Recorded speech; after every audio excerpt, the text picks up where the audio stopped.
আপনি কি হাসতে চান তাহলে ভিডিওগুলো দেখুন। তবে হ্যাঁ, ভিডিওগুলো দেখে যদি আপনি একটু হেসে থাকেন তাহলে একটি লাইক করে চ্যানেলটি সাবস্ক্রাইব করবেন। আর যদি হাসি কন্ট্রোল করে ফেলেন তাহলে কমেন্টে বলে যাবেন। নাম্বার 3।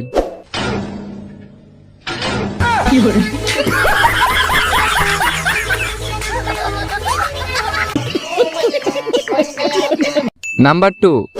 भाई भाई भाई वो लड़की कौन चुप बोल रहा है? क्या हुआ? हमारी गर्लफ्रेंड नहीं है ना, नहीं।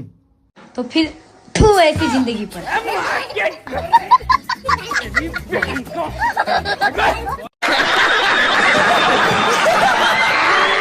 नंबर 1। हेलो, हाँ बाबू, कुछ ना बस हमारी 5 स्टार होटल में दूध पिया है। हाँ चलो ठीक है, हम दूध पी के बाद में फोन करब ना। बैगन ठीक है।